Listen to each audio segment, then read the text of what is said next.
Fala galera! Seguindo a nossa jornada greco-romana, começaremos a nossa exploração às antigas civilizações gregas pela sua maior ilha. Creta é palco de inúmeras histórias da mitologia grega e também abriga o Palácio de Knossos, o principal complexo sociopolítico e cerimonial da civilização minoica. Construído em 1900 a.C., ele teve que ser reconstruído 200 anos depois aproximadamente, devido a desastres naturais, e foi finalmente abandonado em 1450 a.C. Acredita-se que a origem da lenda do labirinto de Creta deva-se à complexidade arquitetônica do Palácio de Knossos, cuja área ultrapassou os 20 mil metros quadrados construídos. Há relatos de que haviam mais de 1.200 aposentos, salas, depósitos e câmaras em diversos andares, além de seu precursor sistema de esgoto subterrâneo. Foi justamente a grandiosidade do maior palácio cretense que pode ter influenciado na origem deste mito. Ao longo dos 35 anos que duraram as escavações deste palácio, foram encontrados inúmeros afrescos, ânforas e placas, além de diversos objetos da Idade do Bronze grega, que permitiram aos pesquisadores entenderem melhor alguns aspectos da sociedade e da economia minoica.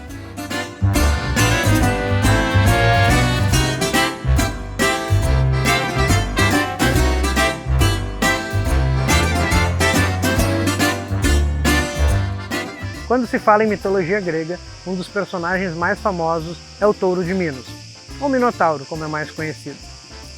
A origem do Minotauro é uma ofensa ao deus Poseidon. O deus dos mares, vingativo, fez com que a esposa do rei se apaixonasse por um touro e desse fruto nasceu o Minotauro. Ele foi aprisionado aqui, no subsolo do Palácio de Knossos, onde hoje é conhecido como Labirinto de Creta, e a luta entre a fera e o grego Teseu foi amplamente divulgada e representada na arte grega antiga. A civilização minoica leva este nome em homenagem ao rei Minos, governante da ilha e que, segundo a mitologia grega, era filho de Zeus. A civilização só foi redescoberta recentemente, no século XX d.C., cerca de 3.500 anos depois da fusão com os micênicos, quando começaram as expedições arqueológicas pela ilha.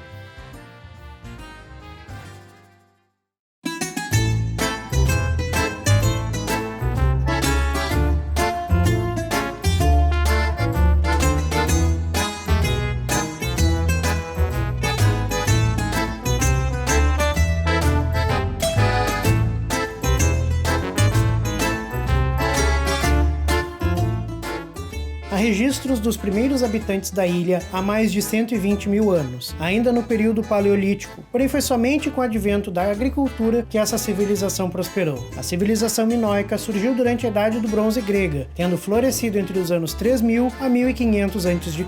Os minoicos eram exímios comerciantes e agricultores, produzindo vinho, azeite de oliva, grãos e cerâmicas. Eram também excelentes navegadores e armadores, construindo barcos capazes de navegar por todo o Mediterrâneo. A produção era então negociada com diversos povos como micênicos, egípcios, troianos e fenícios. Com o passar dos anos, Creta se tornou um ponto de parada obrigatória para mercadores de diversos pontos, o que contribuiu para espalhar sua cultura pela região do Mar Egeu, aumentando sua relevância e importância.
Zeus é o deus supremo da mitologia grega e reina do alto do Monte Olimpo. Ele assume o poder após enfrentar e derrotar os titãs e seu pai, o deus Cronos. Ele resgata seus irmãos aprisionados na barriga de Cronos e divide com Hades e Poseidon o poder, dando a eles os reinados do submundo e dos mares, enquanto reina sobre os céus e a terra. Era reverenciado pelos gregos como o deus supremo, que instaurou a ordem e a justiça no mundo. Segundo a mitologia, ele poderia decidir os rumos de uma batalha, por isso frequentemente era retratado junto à deusa da vitória, a deusa Nike.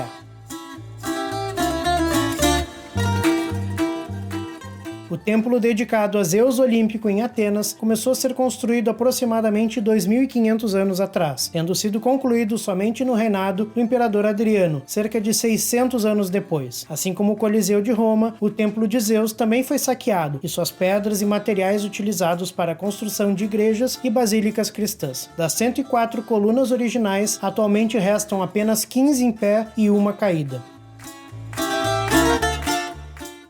É interessante a comparação entre algumas das ruínas que a gente já conheceu, como por exemplo na Guatemala, no meio da floresta, ou alguma outra ali da América Central, que foi completamente abandonada, uma civilização completamente perdida.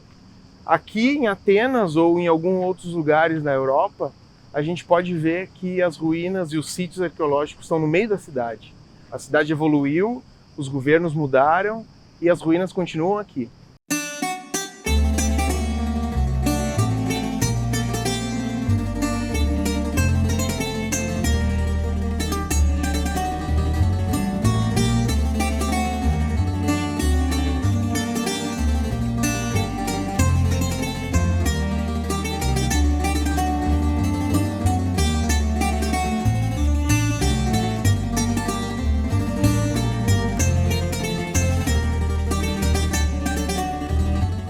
A Ágora de Atenas era um amplo espaço livre com área verde em meio às densas construções da cidade. Aqui também era uma área para todos expressarem suas opiniões e debaterem democraticamente. Democracia, aliás, que teve sua origem com os gregos, provavelmente nessa região.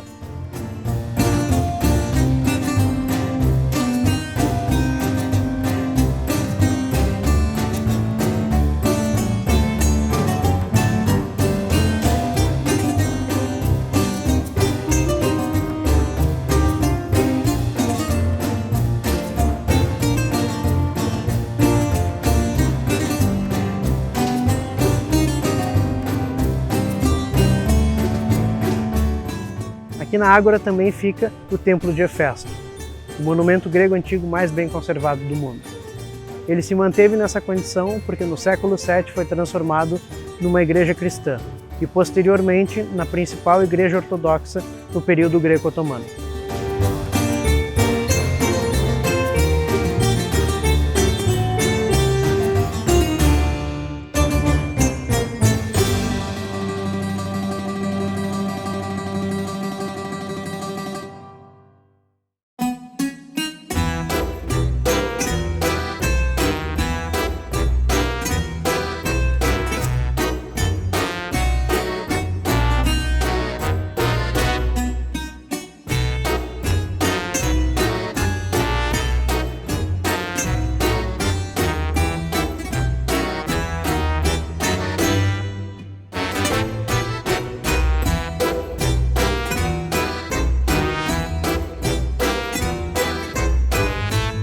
Essa é a porta de entrada para a Acrópole, que se chama Propileu.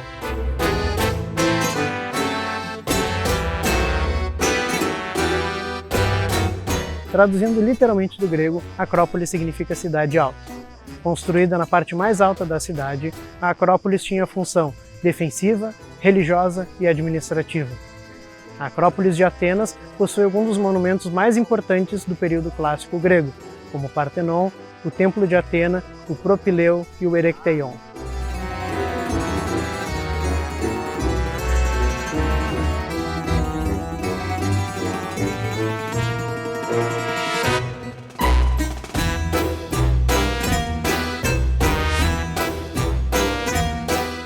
O principal edifício aqui no centro da Acrópole, o Partenon, foi concebido para abrigar a imagem da deusa Atenas, uma enorme escultura de 12 metros de altura, com detalhes em ouro e marfim. No ano 480 a.C., ele foi incendiado e completamente destruído pelos persas, e após 30 anos em ruínas, foi totalmente reconstruído na época de ouro de Atenas. Ao longo dos séculos, o Partenon já foi utilizado de diversas maneiras, como igreja, mesquita e até mesmo como paiol de munições do Império Otomano. Em meados de 1800 teve a sua maior degradação, devido a uma explosão por ataque inimigo. As restaurações são permanentes e atualmente diversas partes decorativas se encontram espalhadas por museus do mundo inteiro, especialmente em Londres e Paris.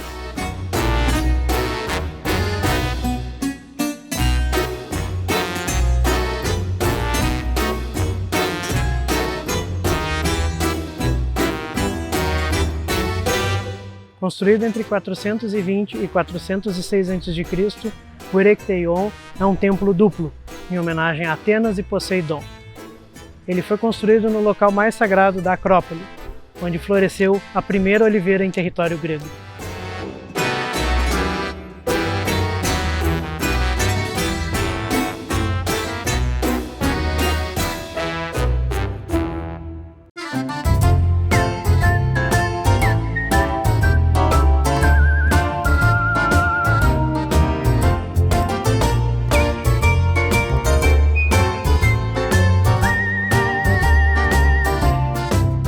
Atenas é uma das cidades mais antigas do mundo, habitada há mais de 4.000 anos. Alcançou seu auge durante o período clássico da Grécia Antiga, entre os séculos 6 e 4 a.C., quando era o principal centro urbano da polis ateniense. Nesse período, a cidade era um centro artístico, estudantil e filosófico, tendo florescido aqui ideias e conceitos que mudariam o mundo como o conhecemos atualmente. É também considerada o berço da civilização ocidental, e foi nesta época que grandes pensadores como Platão, Aristóteles, Sócrates e Péricles contribuíram para o desenvolvimento da democracia e da filosofia. Após o fim do período clássico, a cidade foi dominada por povos estrangeiros, caindo em declínio durante a Idade Média. Durante o período das Cruzadas, sob domínio do Império Bizantino, Atenas gradativamente se recuperou, reiniciando um ciclo de prosperidade, beneficiada principalmente pelo comércio durante o período das Cruzadas. Com a Revolução Grega no século XIX, que culminou com a independência do Império Otomano, a cidade ressurge como capital do novo e independente Estado grego, após ter sofrido um declínio acentuado sob o domínio dos otomanos, chegando a ficar praticamente abandonada. Esta revolução marca o declínio do Império Otomano, que mais tarde viu sérvios, búlgaros e romenos reivindicarem suas independências. Estima-se que no auge do chamado período de ouro de Atenas, havia entre 350 e 600 mil habitantes na região, sendo que atualmente este número é de aproximadamente 3,5 milhões.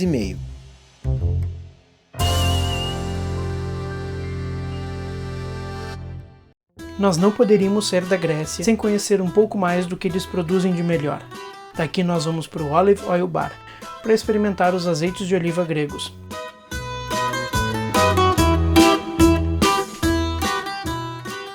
So, my name is Yangos Koyas, and I introduce you to the world of olive oil experience. So, today here we'll try amazing qualities. I will try olive oils that they use 5 kilos, 6 kilos for 1 liter to extract 12 kilos and 30 kilos, which is unique in the world. The most important is to use only extra virgin oil first harvest, not virgin oil, not other oils. And there are 2 reasons. First, we can cook and not burning all the elements. And we can go up to 219 degrees Celsius. With all the other oils, we can go only up to 179 Celsius. And we lose everything. What we lose? Polyphenols. What is a polyphenol? Very good question. Polyphenol is the most anti-inflammatory substance which is in certain foods, in certain drinks, but the olive oil has a great number. Do we know the ibuprofen substance? Yes. Dr. Godson invented Advil. And when he finished, he decided to taste how is the ibuprofen. So he took a glass with ibuprofen, no color, no smell, no taste, up, pepperness, interesting characteristic. After a few months, he was invited to taste a top extra virgin oil first harvest from Greece. When he swallowed, he felt a certain pepperness, which remind him the same pepperness with the ibuprofen. So he took the bottle, he went to the laboratory, and what he found out that the natural ibuprofen is the oleocanthal. And now we know, and now we explain why Hippocrates, the father of medicine, and Dioscurides, the father of pharmacology and botanology, when somebody had tooth pain or headache, they drink olive oil. Now we know. Let's try now something special, very special, and very precious.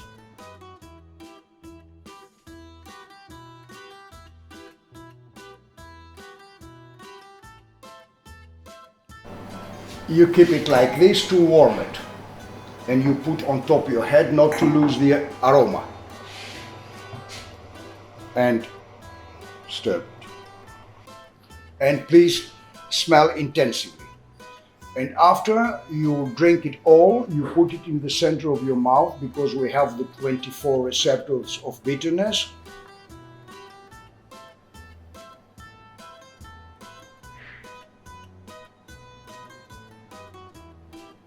And you don't swallow it. You open your mouth as you heard, and take air with noise. Bravo.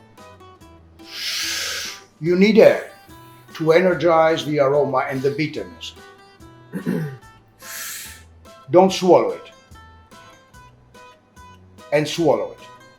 First you feel the bitterness, and after you feel the pepperness. Bitterness is the eleacin, and the pepperness is the oleocanthal, the substance. Excellent, huh? Excellent. Congratulations. Excellent. You have to go to the doctors. I give you a damaged olive oil. But I like it. Yeah. It's damaged, It's damaged. and it was a trap. Oh, okay. Why? We fall. Because I want you to learn and to make you understand with experience what is a good olive oil and what is and not so good. This is one of the best olive oil, but through the years is damaged. Amazing olive oil.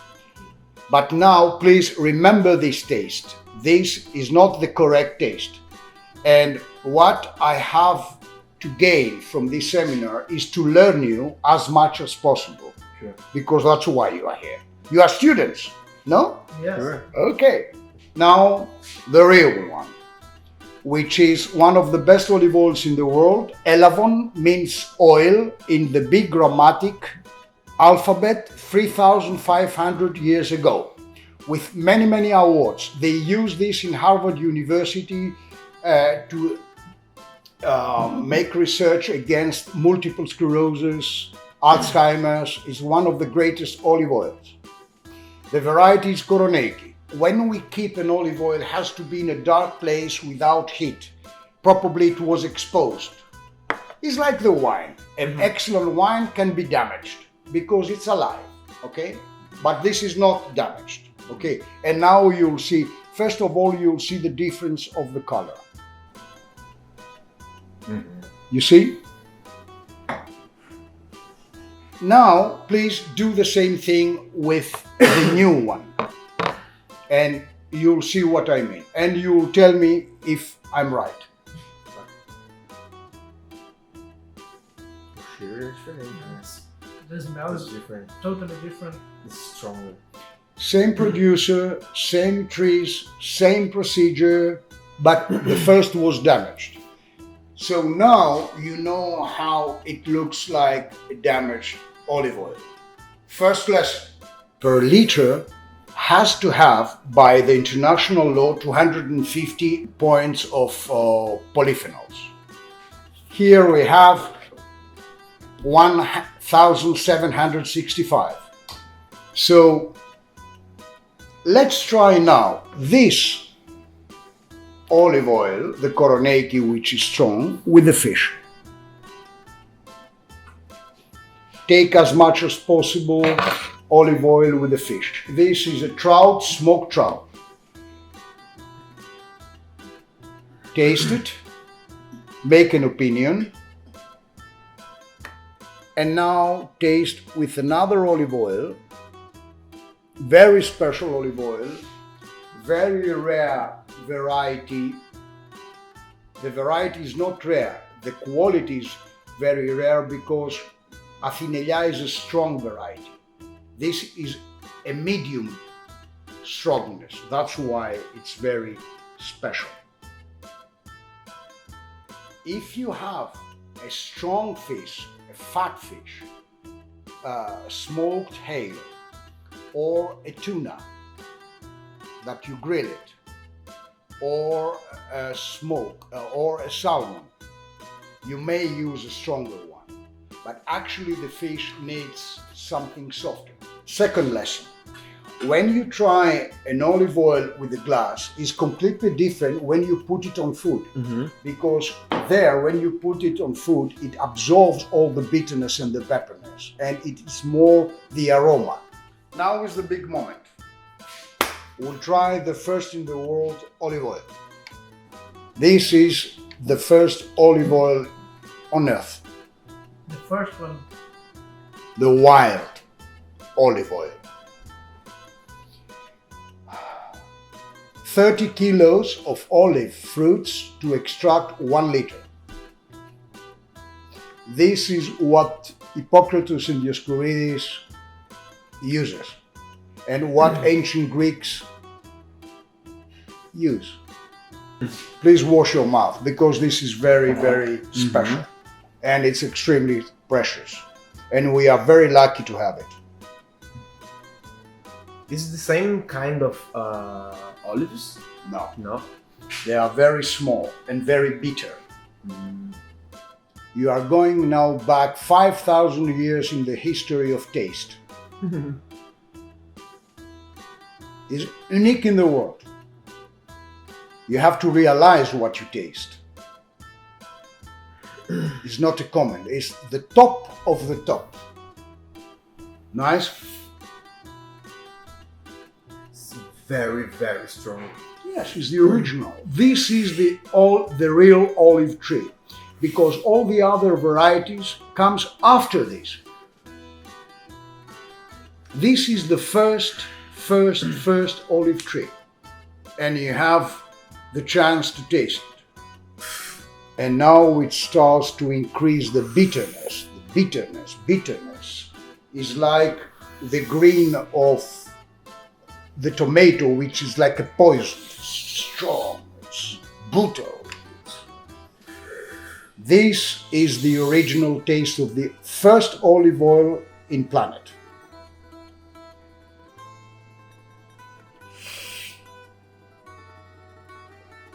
Really spicy. And now that you have your palate full of this olive oil, I'll give you a second zip. Because now you'll complete the tasting.